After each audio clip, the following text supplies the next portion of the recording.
नमस्कार बच्चों, मेरा नाम है सिमरन। आज मैं आपके लिए लेके आई हूँ क्लास 11th का सेल का लेक्चर नंबर 2।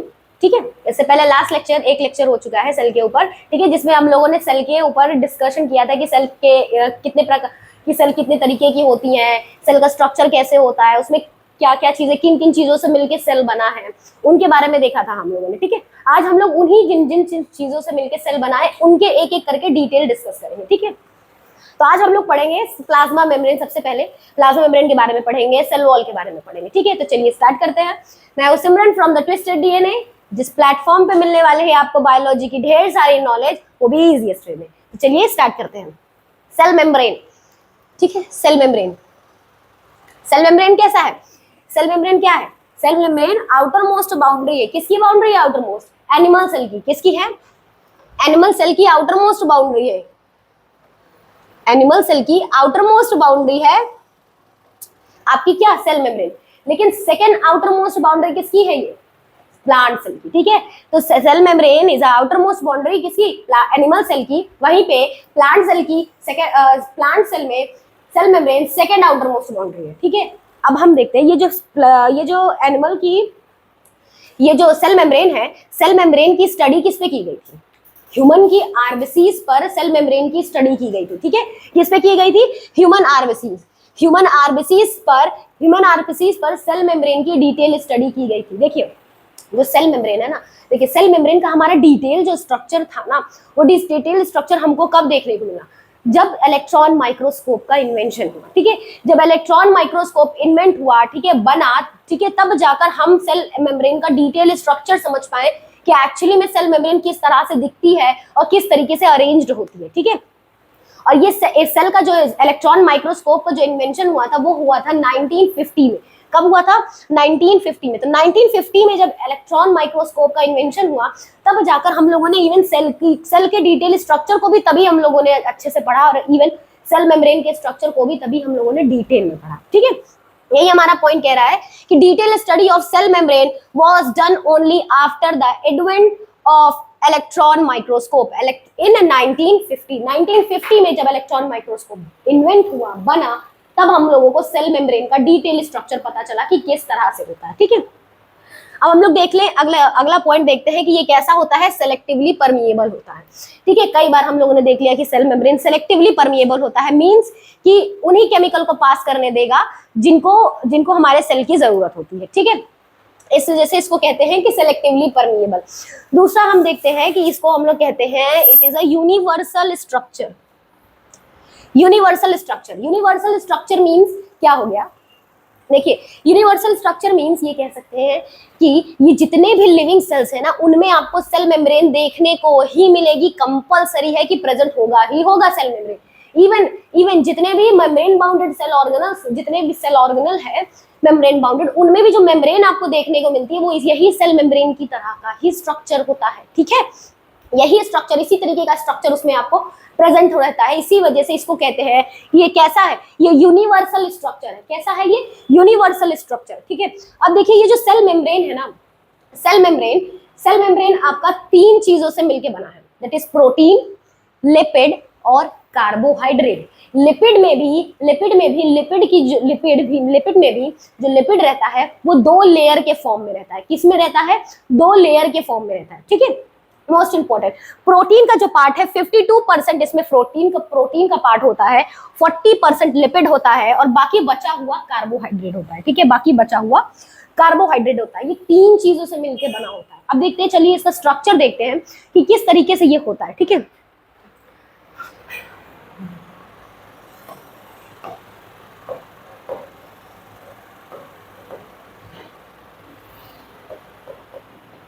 चलिए इसका स्ट्रक्चर देखते हैं कि किस तरीके से होता है ये कैसे इसमें प्रोटीन, लिपिड और कार्बोहाइड्रेट कैसे है, ये हम लोग इसका स्ट्रक्चर देखते हैं। ठीक, चलिए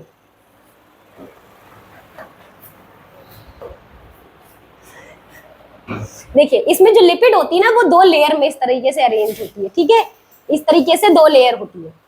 ठीक, अब अगर उसको और सही से देखें, ठीक है, दो लेयर होती है। कैसे? देखिए इस तरीके से, ये लिपिड का स्ट्रक्चर है इस तरीके से।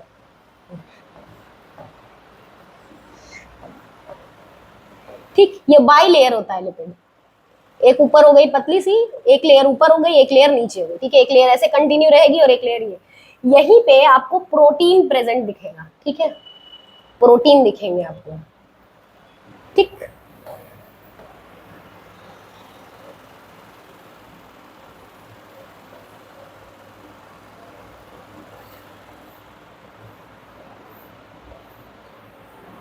अब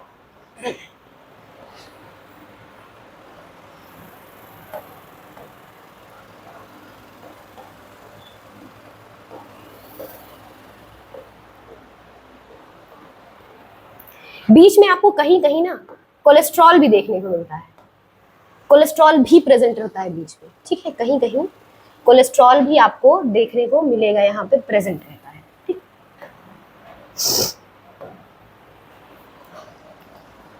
कुछ प्रोटीन आपको पेरीफेरी पे भी देखने को मिलेगी, बाहर बाहर की तरफ देखने को मिलेगी, ठीक। कुछ प्रोटीन आपको इस तरीके से बाहर भी देखने को मिलेगी। इस प्रोटीन को हम लोग एक्सट्रिंसिक प्रोटीन कहते हैं। क्या कहते हैं? एक्सट्रिंसिक प्रोटीन, ठीक। अब आपको यहाँ पे जो कार्बोहाइड्रेट है, कार्बोहाइड्रेट कभी इस तरीके से फ्री फॉर्म में नहीं रहता है, ठीक है, ये हमेशा अटैच्ड फॉर्म में किसी न किसी से अटैच्ड रहेगा, उसको फ्री फॉर्म में नहीं रहेगा, ठीक है। तो अगर कार्बोहाइड्रेट लिपिड से अटैच्ड है, अगर कार्बोहाइड्रेट लिपिड से अटैच्ड है, ठीक, तो हम इसको कहेंगे ग्लाइकोलिपिड। क्या कहेंगे? ग्लाइकोलिपिड, ठीक। अगर कार्बोहाइड्रेट कभी लिपिड से अटैच्ड रहता है तो हम उसको ग्लाइकोलिपिड कहते हैं। वहीं अगर कार्बोहाइड्रेट कभी प्रोटीन से अटैच्ड, अगर प्रोटीन से कोई कार्बोहाइड्रेट अटैच्ड रहेगा तो हम उसको ग्लाइकोप्रोटीन बोलते हैं। क्या बोलते हैं? ग्लाइकोप्रोटीन, ठीक। देखिए, जैसे कि हमने देखा कि प्रोटीन, सेल मेम्ब्रेन हमारी तीन चीजों से मिलकर बनी, प्रोटीन, लिपिड की बाइलेयर और कार्बोहाइड्रेट। लिपिड की बाइलेयर देखिए, एक लेयर लिपिड की ये रही और दूसरी लिपिड लेयर की ये रही, ठीक है, ये लिपिड की लेयर और ये रही दूसरी की, दो बाइलेयर में होती है, दो लेयर, एक ये पहली लेयर हो गई, ये दूसरी लेयर, ठीक है, बाइलेयर में रहते हैं। अब प्रोटीन की बात करते हैं तो इसमें प्रोटीन भी आपको देखने को मिलेंगे, दो तरीके की प्रोटीन आपको देखने को मिलती है, ठीक है। कुछ ऐसी प्रोटीन होंगी जो इस मेम्ब्रेन में, ये जो लिपिड की बाइलेयर है, पूरी तरीके से इसमें धसी होगी, पूरी इम्बेडेड होगी, उसको हम लोग क्या कहते हैं? इसको इम्बेडेड होगी, और कुछ पार्शियली इम्बेडेड होती है। तो ऐसे प्रोटीन को जो इनमें धसी हुई रहती है, इम्बेडेड होती है, उनको हम लोग इंट्रिंसिक प्रोटीन बोलते हैं। क्या बोलते हैं? इंट्रिंसिक प्रोटीन बोलते हैं, ठीक है। क्या बोलेंगे उनको? इंट्रिंसिक प्रोटीन बोलेंगे, ठीक। और वहीं पे आपको कुछ ऐसी प्रोटीन दिखेंगी जो उनकी सिर्फ सरफेस पर प्रेजेंट है, पेरीफेरी पर प्रेजेंट है, ठीक है, सरफेस पर प्रेजेंट है। उस तरीके की लिपिड को हम लोग बोलेंगे, उस तरीके की प्रोटीन को हम लोग बोलेंगे एक्सट्रिंसिक प्रोटीन, एक्सट्रिंसिक प्रोटीन बोलेंगे, ठीक है। और कुछ, अब ये जो इंट्रिंसिक प्रोटीन होती है ना, इतनी ये एम्बेडेड है, धसी है, तो इनको निकालना मुश्किल होगा, हार्ड टू रिमूव। वहीं पे आपको इंट्रिंसिक प्रोटीन की बात, एक्सट्रिंसिक प्रोटीन की बात करते हैं तो ये पेरीफेरी पर प्रेजेंट रहते हैं, तो ये आसानी से आप इसको रिमूव कर सकते हो, ठीक है। तो ये हो गई प्रोटीन की बात की, दो तरीके की प्रोटीन आपको देखने को मिलेगी, एक हो गया इंट्रिंसिक, एक हो गया एक्सट्रिंसिक। क्यों बोलते हैं इंट्रिंसिक? क्योंकि वो इम्बेडेड है।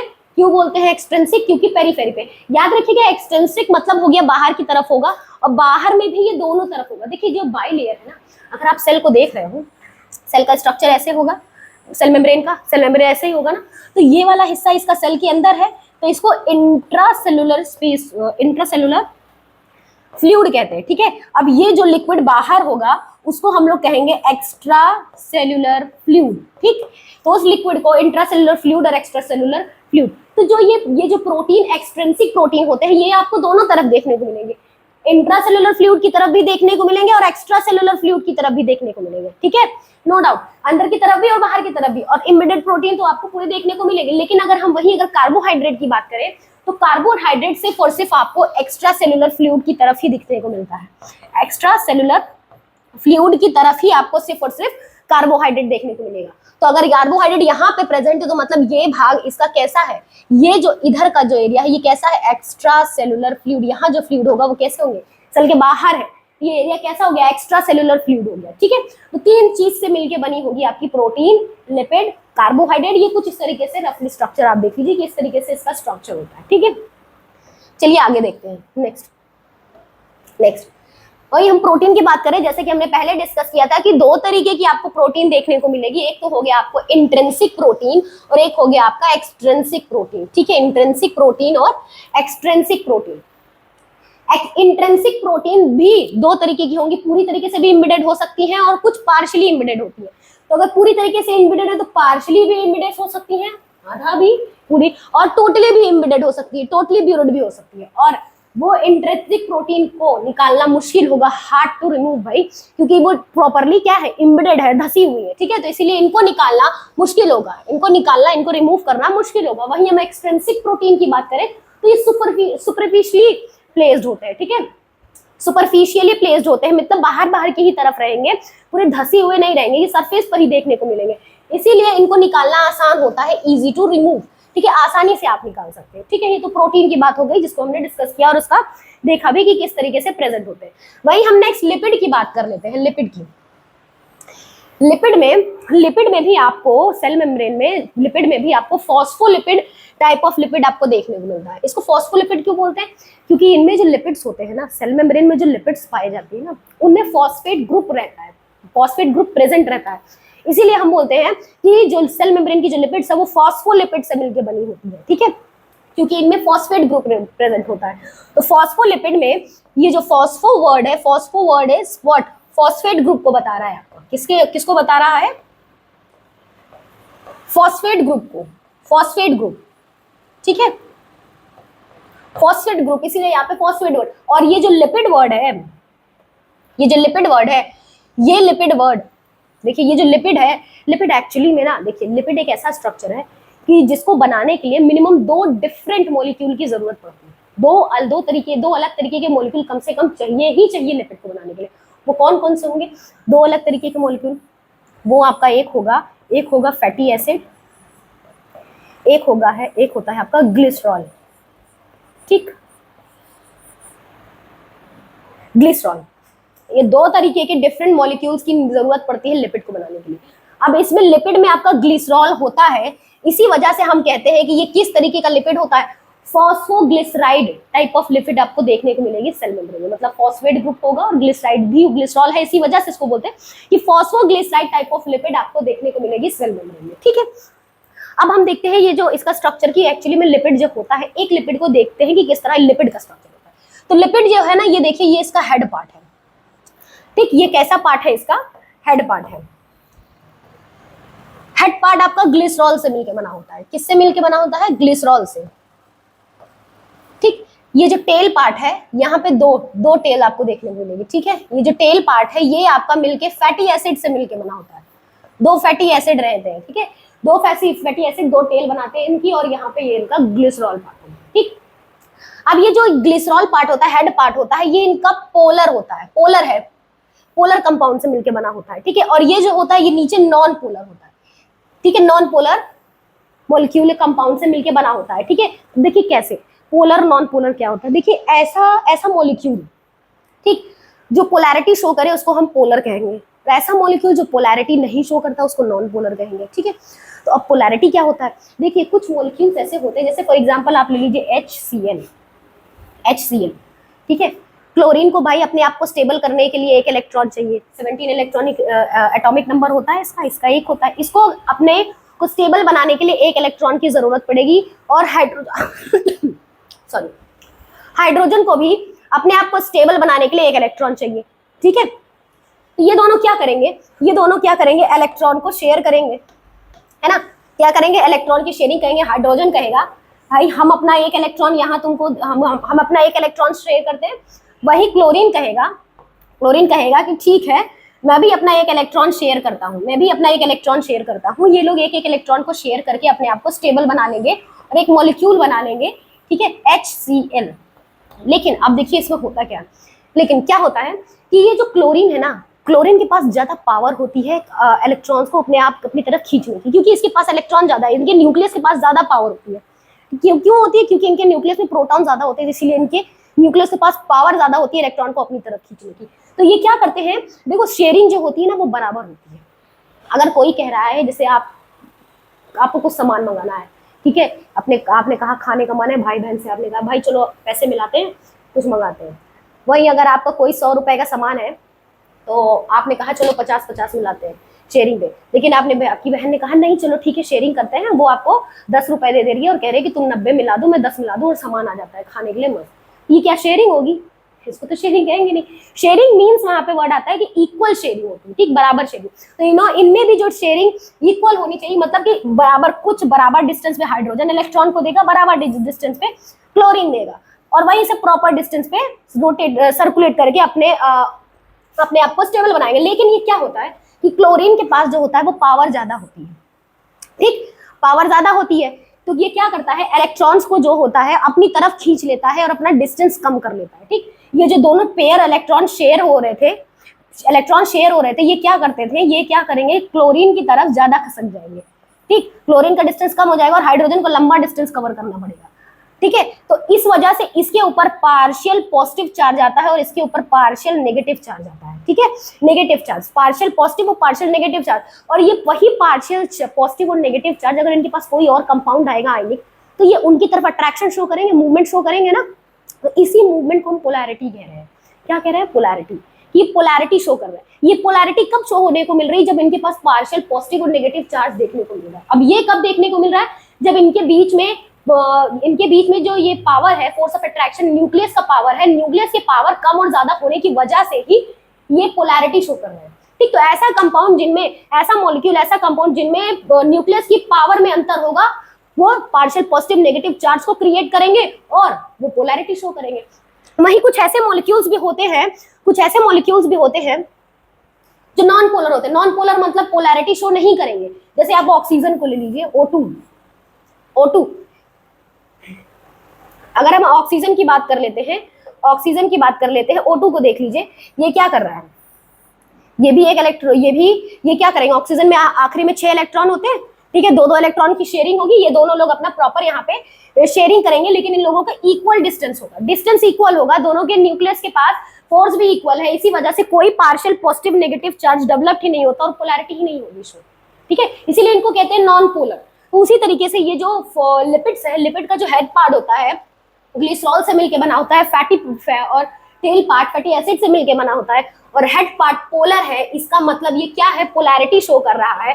हेड पार्ट पोलर है, पोलर मतलब इस पे क्या होगा, इनमें जिन कंपाउंड से, जिन मॉलिक्यूल से मिलके, जिन एटम से मिलके ये जो मॉलिक्यूल और कंपाउंड बने हैं, उनके बीच में न्यूक्लियस के पावर का डिफरेंस है, जिसकी वजह से पार्शियल पॉजिटिव नेगेटिव चार्ज बन रहा होगा या बन रहे हैं, और प्लस वो उनको और वो उसी वजह से वो पोलैरिटी शो कर रहे हैं, मूवमेंट शो कर रहे हैं। हेंस ये कहेंगे कि इनका पार्ट कैसा है, हेड का पार्ट कैसा है, पोलर है, ठीक। और जो टेल पार्ट होता है वो नॉन पोलर होता है, नॉन पोलर पोलैरिटी ही नहीं शो करेगा, ठीक।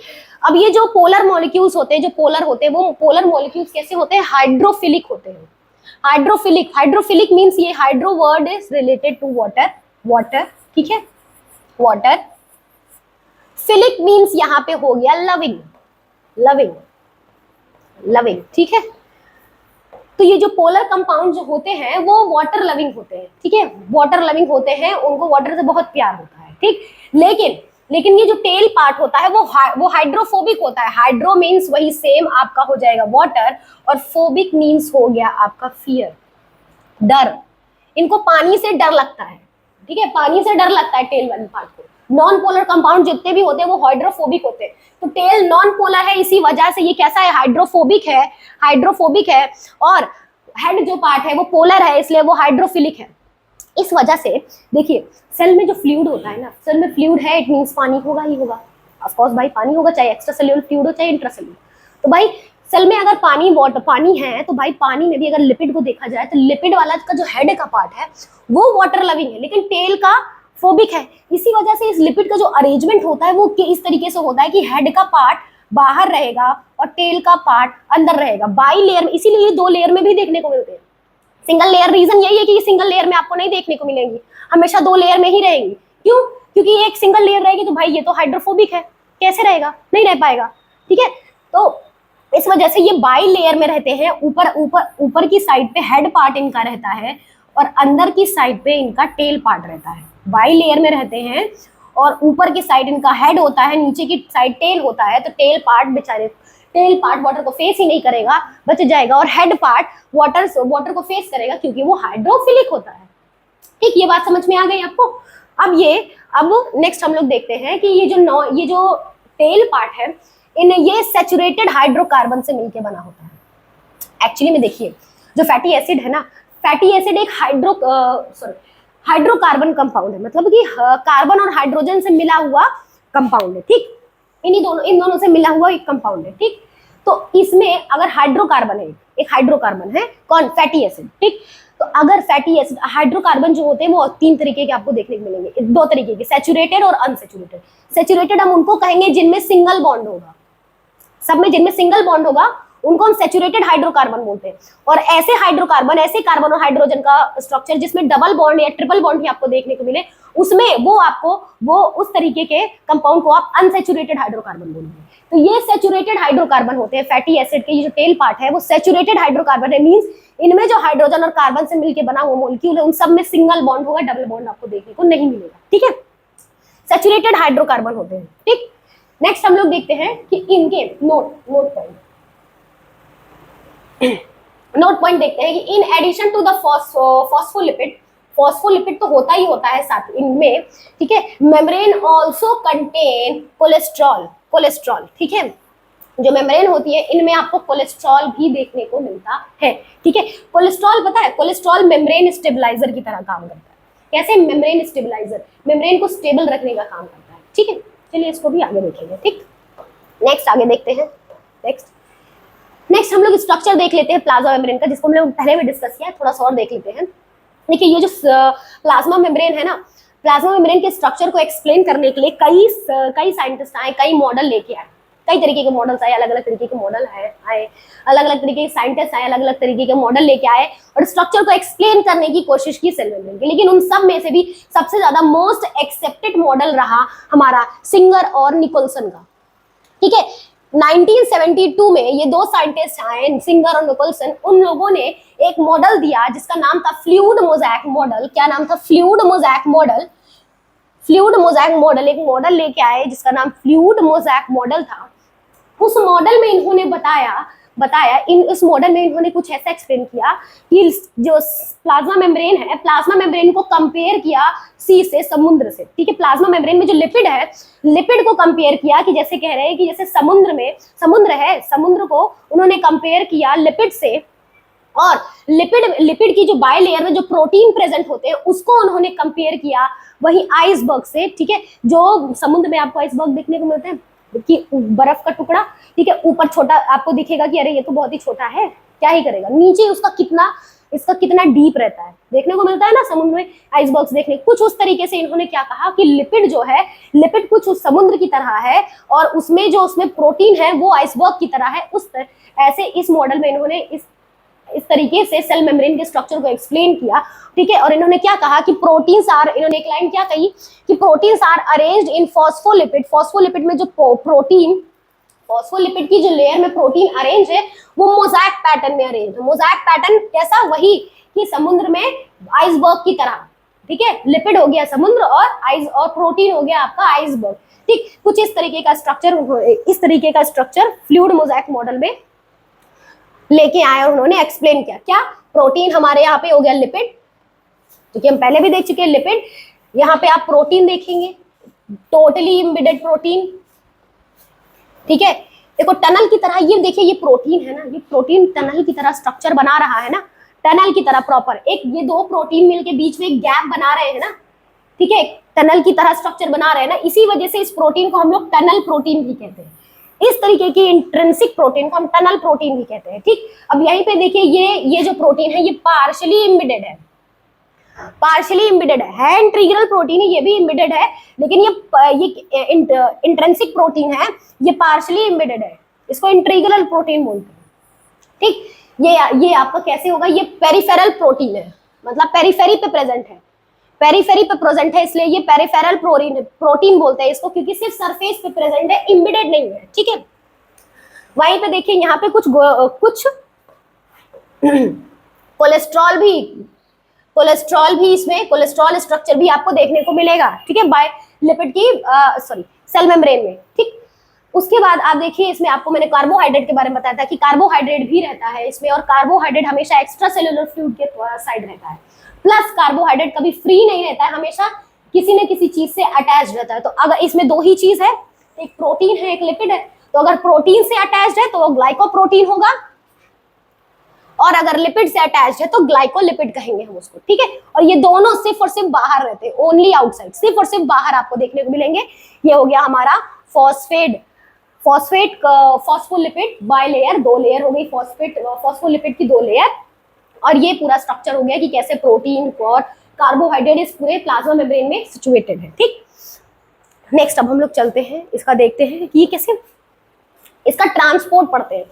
ट्रांसपोर्ट थ्रू प्लाज्मा मेम्ब्रेन की कैसे इसमें चीजें ट्रांसपोर्ट होती है। देखो प्लाज्मा मेम्ब्रेन का मेन काम क्या है, ये जो प्लाज्मा मेम्ब्रेन है इनका मेन काम है क्या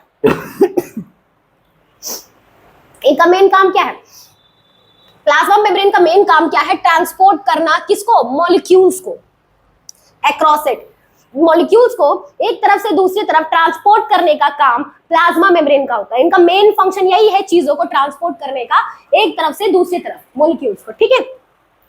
अब ये कैसी होती है, जैसा हम लोगों ने पढ़ा कि ये कैसी होती है, सेलेक्टिवली परमिएबल होती है।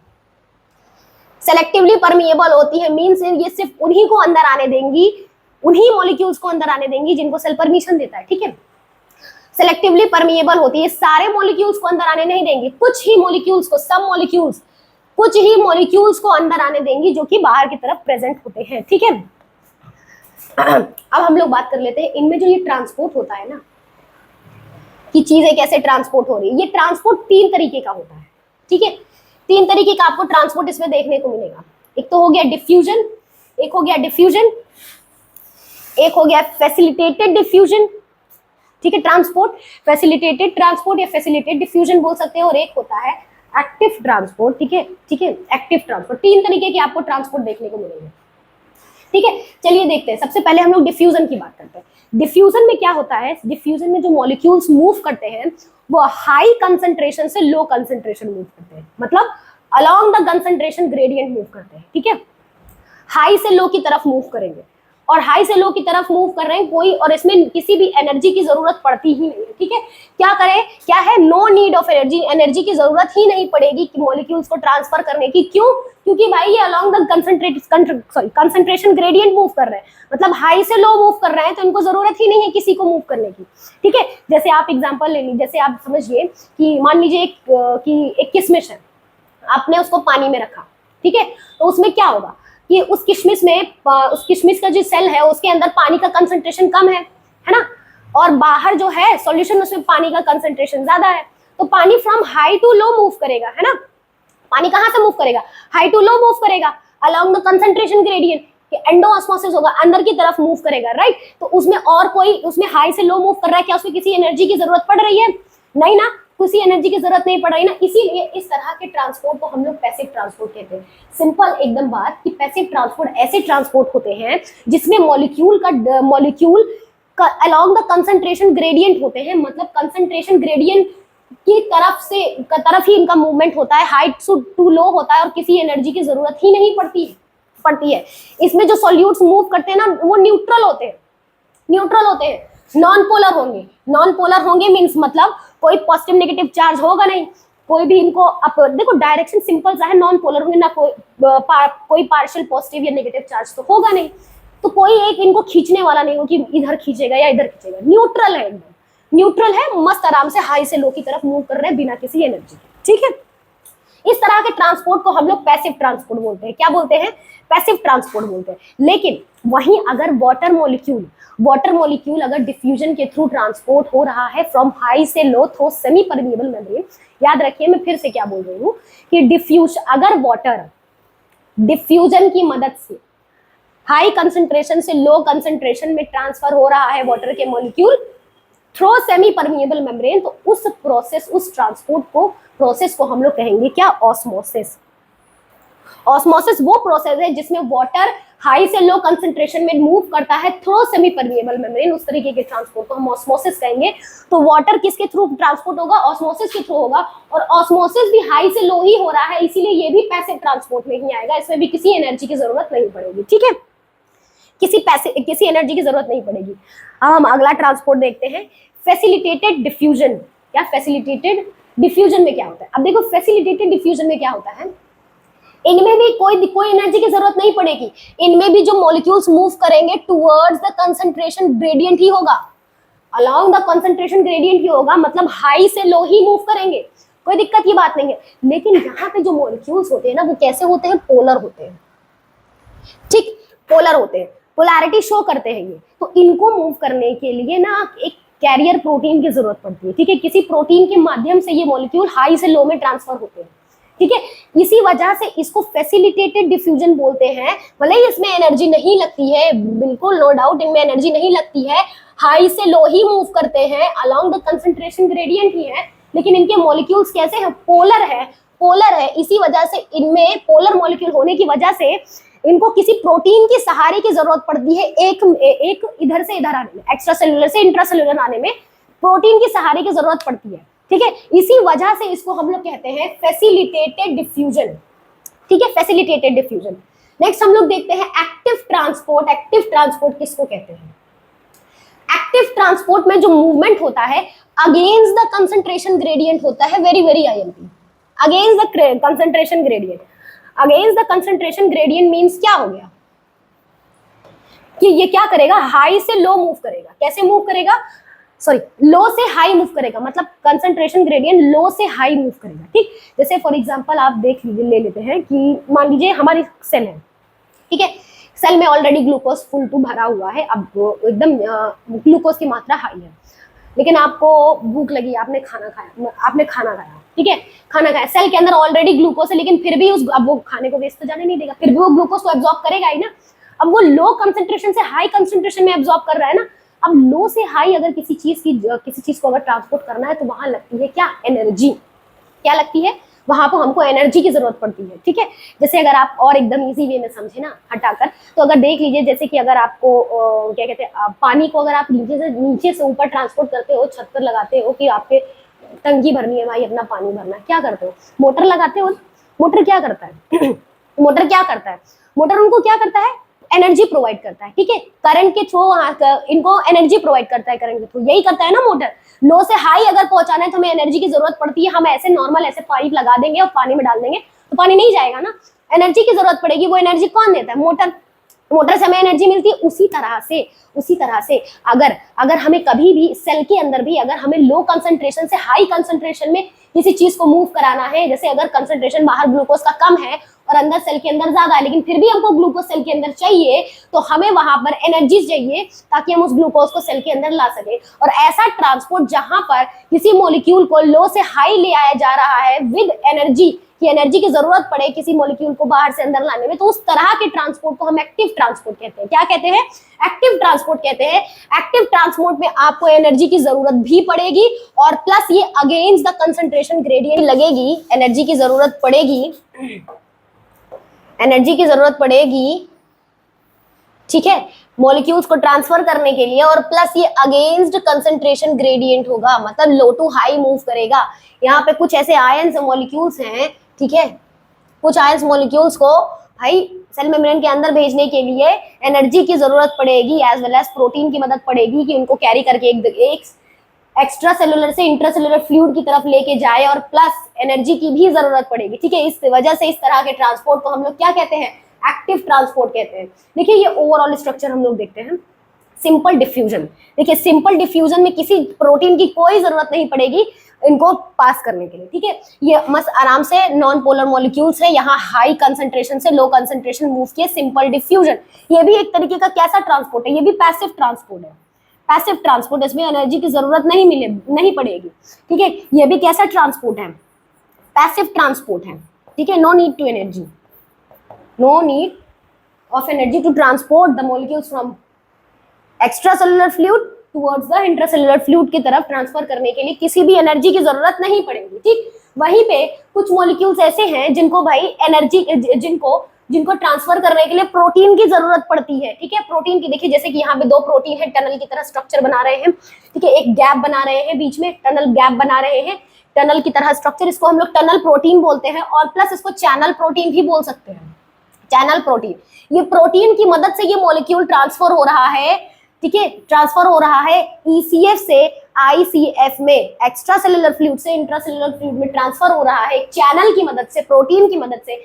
इसीलिए इसको इस तरीके के हम लोग ट्रांसफर को क्या कहते हैं, फैसिलिटेटेड डिफ्यूजन कहते हैं, क्योंकि प्रोटीन की मदद से हो रहा है। और प्लस ये भी पैसिव ट्रांसपोर्ट है, पैसिव ट्रांसपोर्ट है। कैसा है, पैसिव ट्रांसपोर्ट है, इसमें भी एनर्जी की जरूरत नहीं पड़ेगी, ठीक है।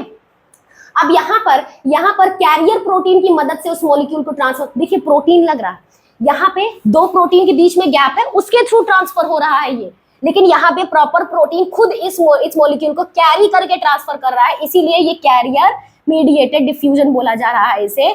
और इसे चैनल मीडिएटेड डिफ्यूजन बोला जा रहा है, इसलिए बोला जा रहा है क्योंकि ये चैनल के थ्रू दो प्रोटीन के बीच से पास कर रहा है, चैनल के थ्रू पास कर रहा है, इसीलिए इसे चैनल मीडिएटेड डिफ्यूजन हम बोल रहे हैं। और इसमें जो पास कर रहा है मॉलिक्यूल, वो प्रॉपर प्रोटीन उसको कैरी कर रहा है और उसको एक साइड से दूसरी तरफ ले आ रहा है, इसीलिए इसको कैरियर मीडिएटेड डिफ्यूजन हम लोग बोलते हैं, ठीक है। और ये तीनों के तीनों simple diffusion, channel mediated diffusion और कैरियर मीडिएटेड डिफ्यूजन, तीनों के तीनों एक पैसिव ट्रांसपोर्ट है, मतलब इसमें आपको एनर्जी नहीं लगेगी मूव करने में। प्लस क्यों नहीं लग रही, क्योंकि ये along the concentration gradient move कर रहे हैं फ्रॉम हाई से लो। लेकिन वहीं पे कुछ ऐसे मॉलिक्यूल्स हैं जो लो कंसंट्रेशन से हाई कंसंट्रेशन में आ रहे हैं, जिनको एनर्जी चाहिए ही चाहिए भाई उनको मूव करने के लिए। तो यहाँ पे कैरियर प्रोटीन की मदद से वो मॉलिक्यूल लो कंसंट्रेशन से हाई कंसंट्रेशन में मूव कर रहा है, ठीक है, कैरियर प्रोटीन की मदद से। इसी वजह से इस ट्रांसपोर्ट को हम एक्टिव ट्रांसपोर्ट बोलते हैं। क्या बोलते हैं, एक्टिव ट्रांसपोर्ट बोलते हैं। क्यों, क्योंकि इसमें एनर्जी की जरूरत पड़ रही है, एनर्जी लग रहा है, एनर्जी की नीड है, ठीक है। इस वजह से इस ट्रांसपोर्ट को हम लोग एक्टिव ट्रांसपोर्ट कहते हैं। और ये हमारी लिपिड की बाइलेयर, लिपिड बाइलेयर, उसमें ये प्रोटीन एम्बेडेड, ठीक है। तीनों तरीके के डिफ्यूजन हमने ट्रांसपोर्ट देख लिया कि तीनों तरीके के ट्रांसपोर्ट कैसे होते हैं, पैसिव ट्रांसपोर्ट क्या है और एक्टिव ट्रांसपोर्ट क्या है, ठीक है। चलिए आगे नेक्स्ट हम लोग देखते हैं। नेक्स्ट इसका फंक्शन देख लेते हैं कि ये जो सेल मेम्ब्रेन होती है वो सेल की ग्रोथ में भी मदद करती है, सेल की ग्रोथ में मदद करती है। मींस ये क्या करेगा, सेल का जैसे कंटेंट आगे बढ़ेगा, सेल मेम्ब्रेन क्या करेगी, स्ट्रेच करेगी, फैलेगी, सेल की ग्रोथ में मदद करेगी, ठीक है। प्लस दूसरा क्या है, formation of intercellular junction, means एक सेल को दूसरे सेल से कनेक्ट करने का भी काम करेगी, मतलब सेल टू सेल इंटरेक्शन करने में भी मदद करती है। एक सेल को दूसरे सेल से जोड़कर रखने का काम करती है सेल मेम्ब्रेन, ठीक है। सेल टू सेल इंटरेक्शन, और कह सकते हो कि इंटरसेलुलर जंक्शन की तरह भी काम करता है, ठीक है, सेल मेम्ब्रेन। नेक्स्ट देखते हैं कि सिक्रीशन। एक्चुअली में देखिए ये जो सेल मेम्ब्रेन होती है ना, सेल मेम्ब्रेन में जो चीजें ट्रांसपोर्ट होती है बल्क के फॉर्म में होती है, बल्क ट्रांसपोर्ट भी होता है इनमें, ठीक है, मतलब इकट्ठा गुच्छे में भी ट्रांसफर होता है, ठीक। तो अगर कोई भी चीज सेल के अंदर ट्रांसफर हो रही है ना, सेल मेम्ब्रेन है, ठीक है, जैसे मान लीजिए कोई भी चीज सेल के अंदर ट्रांसफर हो रही है तो उसको हम एंडोसाइटोसिस कहेंगे। एंडो मींस इनसाइड और साइटोसिस मींस कि सेल के अंदर हो रहा है, इसीलिए एंडोसाइटोसिस बोलेंगे, ठीक है। क्या बोलेंगे, एंडोसाइटोसिस। जैसे ये सेल मेम्ब्रेन है, ठीक है, सेल मेम्ब्रेन है, इसके बाहर कुछ आपको कुछ स्ट्रक्चर, ठीक है, बाहर कुछ सब्सटेंस है जिसको आप सेल को अंदर लेना है। तो ये क्या करेगी, ये सेल मेम्ब्रेन अंदर की तरफ इस तरीके से ऐसी धस जाएगी, ठीक है, और इस कंपाउंड को इस तरीके से अंदर ले लेगी और फिर उसके बाद पिंच आउट कर देगी, फिर उसके बाद ऐसे पिंच आउट कर देगी और वैक्यूल बना लेगी, ठीक है। तो इस तरीके से ये एंडोसाइटोसिस सेल के अंदर आ रहा है, वहीं ये सेल का इंटरसेलुलर फ्लूइड अंदर की साइड का है और ये एक्स्ट्रा सेलुलर फ्लूइड की साइड का है, ठीक है। सेल के अंदर ये एंडोसाइटोसिस का हो गया। वहीं अगर आप एक्सोसाइटोसिस में देखें तो इसका उल्टा हो जाएगा, सेल मेम्ब्रेन क्या करेगी, बाहर की तरफ इस तरीके से बाहर की तरफ एग्जिस्ट करेगी, वेस्ट प्रोडक्ट जैसे मान लीजिए बाहर निकालना है सेल के बाहर, तो ये बाहर की तरफ थोड़ा सा आउटग्रोथ ऐसे शो करेगी, फिर उसके बाद फाइनली ये क्या हो जाएगा, इस तरीके से ये पिंच आउट हो जाएगा, एक्सोसाइटोसिस, ठीक है। एंडोसाइटोसिस मींस क्या होगा, सेल के अंदर अगर कोई चीज आ रही है तो एंडोसाइटोसिस की मदद से आएगी, सेल के बाहर कोई चीज आ रही है तो एक्सोसाइटोसिस की मदद से जाएगी, और सेल मेम्ब्रेन ही एंडोसाइटोसिस और एक्सोसाइटोसिस करने में मदद करता है, हेल्प करता है चीजों को अंदर और बाहर ट्रांसपोर्ट करने में, ठीक। नेक्स्ट हम लोग देखते हैं कि ये सेल डिवीजन में भी हेल्प करता है, ठीक है। सेल मेम्ब्रेन जो है आपका सेल डिवीजन में भी हेल्प करता है, सेल को डिवाइड करने में भी मदद करता है, ठीक है। चलिए नेक्स्ट इसका आगे देखते हैं। तो यहाँ पे हम लोग सेल मेम्ब्रेन का पूरा स्ट्रक्चर हम लोगों ने देख लिया कि किस तरीके का स्ट्रक्चर है, किन किन चीजों से मिलके बना है, कैसा ट्रांसपोर्ट होता है, या ट्रांसपोर्ट भी है तो किस तरीके का है, कितनी तरीके का है, ये हमने देख लिया। ठीक है, अब हम बात करते हैं दूसरा सेल वॉल के बारे में। ठीक है, कि सेल वॉल किस तरीके का होता है, क्या है। ठीक है, तो सेल वॉल क्या है? Cell wall outermost boundary है, किसकी है? प्लांट सेल की। प्लांट सेल की जो आउटर मोस्ट बाउंड्री होती है वो कौन सी होती है? सेल वॉल है। ठीक है, वहीं अगर आप एनिमल सेल की बात करें तो एनिमल सेल में कोई सेल वॉल आपको देखने को नहीं मिलेगा। ठीक है, वहां outermost boundary cell membrane है, लेकिन प्लांट की सेल में प्लांट का एक यूनिक फीचर क्या है? Cell wall. दैट इज उनके बाहर एक और लेयर देखने को मिलेगी, आउटर मोस्ट बाउंड्री, जो कि क्या होगी? सेल वॉल होगी। क्या है? आउटर मोस्ट लेयर और आउटर मोस्ट बाउंड्री है कौन? सेल वॉल है। किसकी है? प्लांट सेल में देखने को आपको मिलता है। और ये यही प्लांट सेल का ये कैसा एक यूनिक फीचर है। ठीक, ये कैसी होती है? सेल वॉल नॉन लिविंग होती है। वेरी वेरी IMP याद रखिएगा। ठीक है, कैसी होती है? ये नॉन लिविंग होती है। प्लस सेल वॉल का नेचर कैसा होता है? रिजिड इन नेचर होता है, मतलब ठोस होते हैं, ठोस होता है सेल वॉल। ठीक है, इसी वजह से ये सेल को रिजिडिटी प्रोवाइड करता है, एक प्रॉपर शेप और स्ट्रक्चर देता है, और प्लस रिजिडिटी प्रोवाइड करता है। ठीक, अब ये जो सेल वॉल है, सेल वॉल सिर्फ एनिमल किंगडम, एनिमल में ही सेल वॉल आपको नहीं देखने को मिलेगी। That's it. बाकी जितने भी किंगडम्स है ना, उन सब में आपको सेल वॉल देखने को मिलेगी। ठीक है, बट बात ये है कि उन सब की जो सेल वॉल है अलग अलग तरीके से, अलग अलग चीजों से मिलकर बनी हुई है। ठीक है, आपको मुनरा में भी, किंगडम मुनरा में देखने को मिलेगा सेल वॉल, प्रोटिस्टा में भी देखने को मिलेगा, आपको फंजाई में भी देखने को मिलेगा, और प्लांटी में भी देखने को मिलेगा। ये तो आपको पता ही है, लेकिन एनिमल में नहीं देखने को मिलेगा। बाकी 4 किंगडम में देखने को मिलेगा, एनिमल को छोड़ के। ठीक है, तो वहीं अगर हम बैक्टीरिया की बात कर ले, तो जब हम लोगों ने किंगडम मोनरा पढ़ा था तो हमने उनमें पढ़ा था कि बैक्टीरिया को 2 पार्ट में डिवाइड किया गया था, एक तो आर्की बैक्टीरिया और एक तो यू बैक्टीरिया। ठीक है, आर्की बैक्टीरिया मोस्ट प्रिमिटिव थे, ये एडवांस थे। तो आर्की बैक्टीरिया की जो सेल वॉल थी वो स्यूडोम्यूरिन से मिलके बनी होती है। किससे मिलके बनी होती है? स्यूडोम्यूरिन से मिलके बनी होती है। वही हम यू बैक्टीरिया की बात करें तो इनकी जो सेल वॉल होती है पेप्टाइडोग्लाइकन से मिलके बनी होती है। पेप्टाइडोग्लाइकन और पेप्टाइडोग्लाइकन को भी हम लोग एक और नाम से जानते हैं, म्यूरिन के नाम से जानते हैं। ठीक है, पेप्टाइडोग्लाइकन को भी हम लोग एक और नाम से जानते हैं, म्यूरिन के नाम से जानते हैं। हम फंजाई की बात करते हैं तो फंजाई में जो सेल वॉल होती है वो काइटिन से मिलके बनी होती है। किससे मिलके बनी होती है? काइटिन से मिलके बनी होती है फंजाई की सेल वॉल। ठीक है, हम एल्गी की बात करें तो एल्गी की जो सेल वॉल होती है सेल्यूलोज से मिलके, ठीक है, गैलेक्टेंस से मिलके, मैनोज से मिलके और कैल्शियम कार्बोनेट से मिलके बनी होती है। ठीक है, इन 4 चीजों से मिलके किसकी? एल्गी की सेल वॉल बनी होती है। वहीं हम प्लांट की बात कर ले तो प्लांट में cell wall cellulose, hemicellulose, pectose और कुछ प्रोटीन से मिलके बनी होती है। ठीक है, इतनी चीजों से मिलके बनी होती है। अगर आप सेलुलोज का स्ट्रक्चर देखेंगे तो कुछ इस तरीके से ऐसे सेलुलोज होते हैं। ठीक,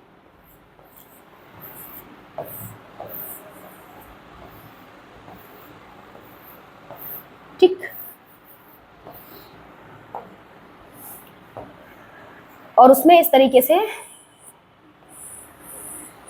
पैक्टोज होता है, और उसके बाद इसमें इस तरीके से ये दोनों सेलुलोज के बंडल को ज्वाइन करके रखता है हेमीसेलुलोज। कुछ इस तरीके से स्ट्रक्चर रहता है इनका। ठीक है, चलिए अब हम आगे देखते हैं कि और किस तरीके का स्ट्रक्चर सेल वॉल का किस तरीके से होता है और क्या काम करता है। चलिए आगे देखते हैं सेल वॉल का function.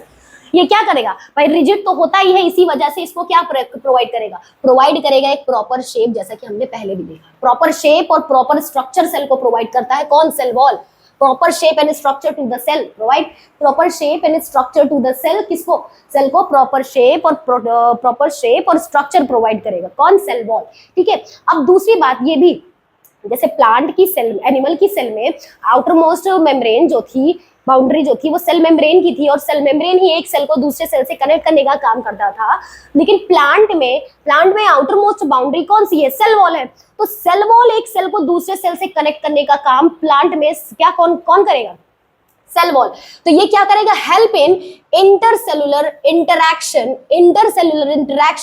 And provide barrier to undesirable macromolecules. ये सेल टू सेल इंटरैक्शन में मदद करेंगे, एक सेल को दूसरे सेल से इंटरैक्ट करने में मदद करेंगे, प्लस और क्या करेंगे? प्लस ये उस ऐसे सब्सटेंस जिनको सेल की जरूरत नहीं है उनके लिए एज अ बैरियर भी वर्क करेंगे, रुकावट पैदा करेंगे, उनको अंदर आने नहीं देंगे, बैरियर की तरह भी काम करेंगे। किसके लिए? अनडिजायरेबल मैक्रोमोलिक्यूल्स के लिए। ठीक है, अब हम इसके अगला पॉइंट देखते हैं कि ये प्रोटेक्ट सेल सेल को प्रोटेक्ट करता है from the mechanical injury and infection. Obvious सी बात है कि अगर सेल वॉल जो है आउटर मोस्ट लेयर है तो सेल को वो प्रोटेक्ट करेगा बाहर के एनवायरनमेंट से, उसकी चीजों से उसको उस सेल को प्रोटेक्ट करेगा, एज वेल एज ऐसी चीजें जो सेल को इन्फेक्ट कर सकती हैं उनसे भी ये प्रोटेक्ट करके रखेगा सेल को। ठीक है, तो सेल वॉल मैकेनिकल डैमेज से भी बचाता है सेल को और इन्फेक्शन से भी बचाता है। ठीक है, नेक्स्ट आगे देख लेते हैं। ठीक है, अब जो सेल वॉल होती है, सेल वॉल जो होती है वो 3 लेयर से मिलकर बनी होती है, प्राइमरी वॉल, सेकेंडरी वॉल और मिडिल लेमेला। ठीक है, अगर आप न्यूली प्लांट सेल है, जैसे मान लीजिए कोई नई सेल है, ठीक है, एक नई प्लांट की सेल है, ठीक, इनमें आउटर मोस्ट जो सेल है, आउटर मोस्ट जो लेयर होगी सेल वॉल होगी, तो पहले इनकी जो प्लांट सेल्स रहती हैं में सबसे पहले जो एक लेयर रहती है प्राइमरी सेल वॉल। ठीक, एक लेयर डेवलप होती है प्राइमरी सेल वॉल, एक ही लेयर रहेगी। ठीक, एक लेयर डेवलप हुई, इसको कह दिया हम लोगों ने प्राइमरी सेल वॉल। इसको क्या कह दिया? Primary cell wall.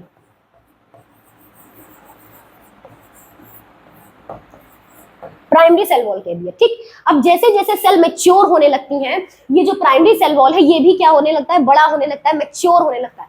फिर जब जैसे ये मैच्योर हो जाती है सेल, तो ये जो प्राइमरी सेल वॉल है वो डिग्रेड होने लगती है, टूटने लगती है, टूट के गिरने लगती है। और जैसे ही मैच्योर इनका डिग्रेडेशन शुरू होता है, वैसे ही यहाँ पर अंदर ही साइड पे, वैसे ही इनर साइड पे आपको सेकेंडरी सेल वॉल देखने को मिलेगा। इनर साइड पे आपको सेकेंडरी सेल वॉल देखने को मिलेगा। जैसे इनका डिग्रेडेशन शुरू होगा वैसे ही इनके प्राइमरी सेल के अंदर साइड पे बनता है, बाहर के साइड पे नहीं बनता है, ये ध्यान रखिएगा। प्राइमरी सेल वॉल के अंदर साइड पे इनको आपको सेकेंडरी सेल वॉल देखने को मिलेगा। कौन सा? सेकेंडरी सेल वॉल देखने को मिलेगा। ठीक है, secondary cell wall. Primary cell wall होती कैसी है? पतली होती है, इलास्टिक होती है एंड केपेबल ऑफ ग्रोथ होती है। मतलब कि ये ग्रोथ को शो कर सकती है। जैसे कि आपने देखा नई सेल है, प्रॉपर जैसे डेवलप करेंगे ये भी ग्रोथ करेगा, इनमें भी ग्रोथ होगी। ग्रोथ होने के बाद ये जैसा ग्रोथ इनका प्रॉपर ग्रोथ हो जाएगा, जब इनकी ग्रोथ पूरी हो जाएगी तो डिमिनिश्ड एज सेल मैच्योर, जैसे ही सेल मैच्योर हो जाती है इनकी जो प्राइमरी सेल वॉल है डिग्रेड करने लगती है, डिमिनिश होने लगती है। ठीक है, और तभी फॉर्म होता है, उसी समय फॉर्म होती है हमारी secondary cell wall. Secondary cell wall form होती है। सेकेंडरी सेल वॉल कैसी होती है? रिजिड होती है, ठोस होती है एकदम, as compare to primary wall के। प्राइमरी वॉल से ज्यादा रिजिड होती है और प्लस थिक भी होती है। पता है आगे चल के ये जो सेकेंडरी सेल वॉल है ना, ये 3 पार्ट में डिवाइडेड है। ये सेकेंडरी सेल वॉल है ना, ये 3 पार्ट में डिवाइडेड है। S1, S2, S3 3 लेयर होती है सेकेंडरी सेल वॉल में। इसीलिए ये भाई ऑब्वियस सी बात है 3 लेयर होगी तो ये पहले प्राइमरी वॉल से तो ज्यादा थिक होगी ही होगी, प्लस रिजिडिटी भी ज्यादा रिजिड भी होगा कंपेयर देन उसके। ठीक है, तो ये रिजिड होता है compare than primary cell wall के और थिक भी होता है compare than primary cell wall के। ठीक है, inner side of plasma primary wall, मतलब कि इनका जो फॉर्मेशन होता है प्राइमरी वॉल के अंदर की साइड होता है, ना कि बाहर की साइड होता है। ठीक है, कुछ इस तरीके का स्ट्रक्चर देखिए, ये इसका प्राइमरी सेल वॉल था। ठीक है, जैसे ही सेल मैच्योर कर गया ये डिग्रेड होने लगा। ठीक है, डिमिनिश्ड हो गया। ठीक है, और उसी समय ये सेकेंडरी सेल वॉल आपका फॉर्म हुआ, सेकेंडरी सेल वॉल, और ये आपका क्या हो गया? सेल मेम्ब्रेन, जिसको हम लोग प्लाज्मा मेम्ब्रेन भी कहते हैं। ठीक है, प्लाज्मा मेम्ब्रेन। ठीक, ये स्ट्रक्चर। अब देखिए ये जो सेल वॉल होते हैं, 2 सेल वॉल, ये जो सेल वॉल होती है 2 सेल वॉल को जो जोड़ती है, उसके आखिरी स्ट्रक्चर, बाहरी सबसे स्ट्रक्चर मिडिल लैमेले। मिडिल लैमेले क्या होता है? 2 प्लांट की सेल को जोड़ने का काम करता है। ठीक है, एक्चुअली में देखिए कुछ इस तरीके से, जैसे आप पजल नहीं खेलते हो, पजल देखते हो ना, पजल जब आपको सॉल्व करना होता है तो आप उसको फिट करते हो ना, उसमें जब सारे पजल हट जाते हैं तो कैसा दिखता है? कुछ इस तरीके का ऐसा स्ट्रक्चर दिखेगा कि भाई ये पजल का बॉक्स है, कहीं कहीं ये मिसिंग है, तो यहाँ आप फिट करते हो तब जाके फिट हो जाता है। लेकिन ये जो पजल के जब मिसिंग के बाद ये स्ट्रक्चर आप देखते हो, ये क्या करता है? ये सबको इकट्ठा कनेक्ट करके रख रहा है ना, सबको कनेक्ट कर रहा है ना। उसी तरीके से ये मिडिल लैमेला भी होता है, वो सारे सेल वॉल को एक दूसरे से पूरा कनेक्ट करके रखता है, जोड़ के रखता है। ठीक है, इसीलिए कहते हैं कि common layer between 2 cell, 2 cell के बीच की कॉमन लेयर होती है कौन? 2 सेल के बीच की कॉमन लेयर होती है कौन? Middle lamella. Middle lamella 2 cell के बीच का कॉमन लेयर होता है। ठीक, जैसे कि आपको मैंने ये पजल वाला स्ट्रक्चर बताया, कुछ उसी तरीके से, इस तरीके से प्लांट की सेल में भी ये आपको इस तरीके का मिडिल लैमेला का स्ट्रक्चर देखने को मिलेगा कि ये कॉमन लेयर होगी। सबके लिए, ऐसा नहीं कि एक अलग इसकी बनी है एक अलग उसकी बनी है, ये कॉमनली यहाँ मान लीजिए ये यहाँ बनी है, ये मिडिल लैमेला, मान लीजिए ये मिडिल लैमेला यहाँ बना हुआ है,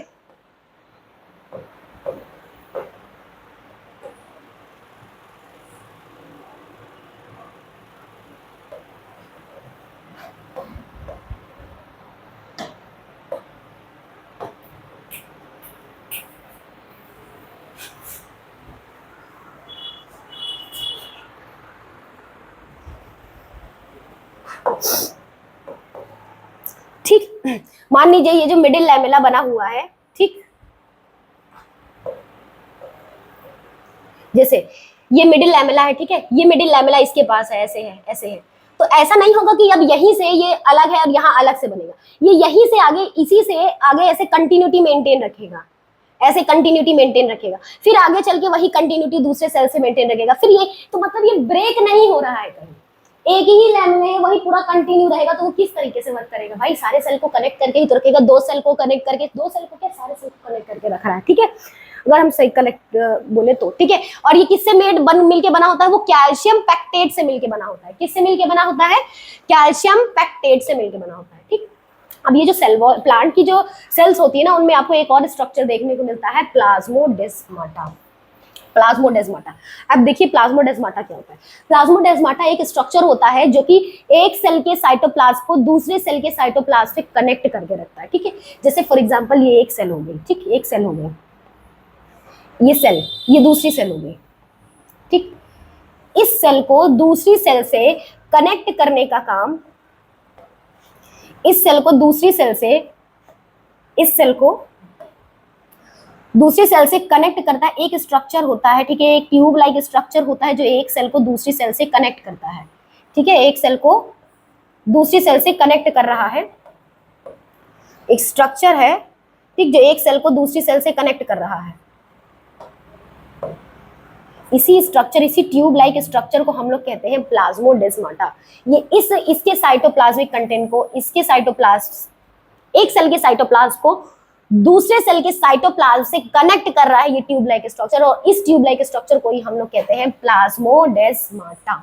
क्या कहते हैं, प्लाज्मोडेस्माटा। इसीलिए इसको बोलते हैं, ये क्या है, साइटोप्लाज्मिक कनेक्शन है, दो साइटोप्लाज्म को कनेक्ट कर रहा है, इसीलिए इसको क्या कहेंगे, ये साइटोप्लाज्मिक कनेक्शन है, ठीक, साइटोप्लाज्म को कनेक्ट करने का काम करता है, ठीक है। तो यहीं पे हमारा ये सेल मेम्ब्रेन और सेल वॉल खत्म होता है, ठीक है। इसके बाद हम लोग आगे के सेल ऑर्गेनल्स को नेक्स्ट लेक्चर में देखेंगे, ठीक है। इस समय यहाँ पर हम लोग सेल वॉल और सेल मेम्ब्रेन और सेल वॉल तक ही देखेंगे, ठीक। तो अगर आपको इन दोनों टॉपिक में भी कोई भी अगर आपको डाउट हो, कोई भी क्वेश्चन पूछना हो या कुछ टॉपिक समझ में ना आया हो, ठीक है, तो आप बेझिझक कमेंट सेक्शन में आराम से पूछ सकते हैं, ठीक। अगर आपको पर्सनली कनेक्ट करना है तो डिस्क्रिप्शन में आपको टेलीग्राम की लिंक मिल जाएगी, आप डायरेक्टली वहां पर टेलीग्राम चैनल से हमारे ज्वाइन हो जाइएगा और वहां पे भी डाउट क्लियर कर सकते हैं आप, ठीक है। तो अगर आपको ये वीडियो पसंद आया हो, आपको ये वीडियो अच्छी लगी हो, आपको टॉपिक समझ में आया हो, तो इसको प्लीज लाइक करिएगा, शेयर करिएगा और सब्सक्राइब करिएगा। धन्यवाद।